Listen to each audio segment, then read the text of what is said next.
Hey, Gillingham Charter School. We are here today to send you some messages to kind of check in. And I'm Nicole Hutchinson. I'm Executive Director of Gillingham and Instructional Coach, and I'm one of the founders.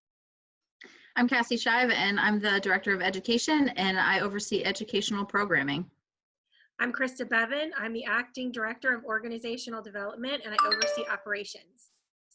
We want to share some things with you, but before we go to content, we always build our community, and we do that through check-in circles because we're a restorative school. So who would like to go first with our gratitude circle? I'll go first. I'll go first. Oh, we have a competition. Jinx, go ahead, Krista. Okay. I'm really grateful for my friends and my family and my coworkers right now who are dealing with change after change and doing so gracefully. I'm just very thankful to work with everyone. Okay, which direction do you want to go in, Krista? Counterclockwise, so Nicole. Okay. I have to say I'm very grateful to my husband, who I am spending 24/7 with, and we're not killing each other. So we're actually kind of enjoying it. So I'm very grateful. I am grateful to still have strong connections with people because I was a little worried that not physically being with people would affect how I connect with them, but all of my friends and family are doing a really great job of just checking in and staying in touch. That's awesome. I hope everybody else is doing that. And another thing that we really appreciate, I think all three of us appreciate, is everyone out there in Gillingham and stepping up to the plate and doing what we need to do, because we truly want to be here for the children's sake. And so we're all stepping up. Even the kids themselves are stepping up to their own learning. And we really appreciate our parents. We know that this hasn't been easy. I can't imagine being at home, having to work and having to, school my children, plus be a parent. And then on top of it, deal with the stress and the worries of a pandemic. So parents, we really appreciate what you're going through. And that's one of the reasons we're here today. I've noticed, I told my husband that every day I wonder when I wake up, what's going to be the next thing that we're going to find out about, what's going to be new, what are we going to have to deal with? And that happened the other day, right? We all found out that the governor closed the schools for the remainder of the school year. And when he means by close, that just means the brick and mortar's closed, but we still provide some sort of education, of course, because we want the kids need to keep learning. And then I found out that several of our districts in the county are also upping what they're doing to meet these needs. And they are offering, instead of enrichment and review, they're offering planned instruction. And so we as a community need to decide, are we going to stick with our enrichment and review, which we're offering right now for our students, or do we want to move to planned instruction? And the three of us want to include everybody in that discussion. If we are truly a restorative practices school, then we want to use the FAIR process. We don't want to make decisions to people or for people. We want to make decisions with people. And we've heard from different parents. We've heard from teachers.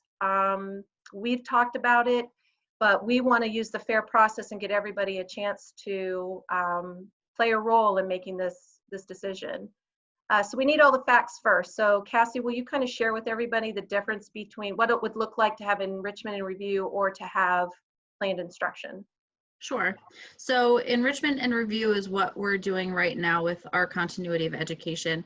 And what that is basically the students receive assignments that review concepts and skills that they learned throughout terms 1 and 2. Or they're receiving assignments that enrich the material that was taught during that time. The enrichment and review approach is considered optional because there's no new content being taught, so attendance and participation are not mandatory. It is strongly encouraged, however.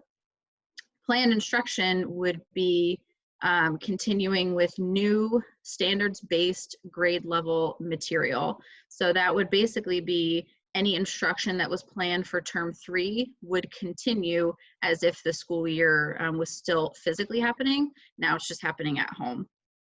The planned instruction approach would be mandatory in the realm of attendance and participation. So students would have to attend their classes. There could be more live lessons, particularly in math, reading, and science.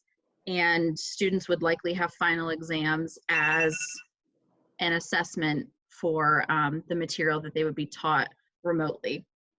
Both of these still include our rich curriculum and all of the various subjects that we have, like the different studies in the arts.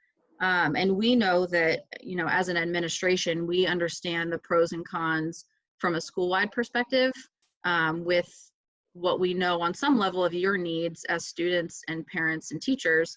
But what's important right now is that we need to and want to understand more of your perspective and your needs. Yep, and I get that, Cassie, especially being a parent who's working from home with kids here. You know, I have different emotions about both pros and cons of both plans, and which is why I think we've, as a group, decided to do a survey to all the parents, students, and teachers, so that we can get your feedback and hear what everyone has to say. Right, so in this update, we've included this link to this video, but we've also included a survey for our parents, for our teachers, and for our students. And we'd like to hear from you about the two options that we have before us and which direction do we move in. So if you would just take 4 minutes, 5 minutes at max to complete that survey. We can take a look at that over the next couple days, and then next week we can share with you the findings and move forward with any possible changes or tweaks or any ways that we can notch up what we're doing. So we really appreciate you guys listening to this, watching us, considering this, and really giving us some helpful feedback and share your thoughts and experiences so that we can make this the best that it can be for all of us. So thanks so much, you guys, and we hope you have a great day. Bye. Thank you.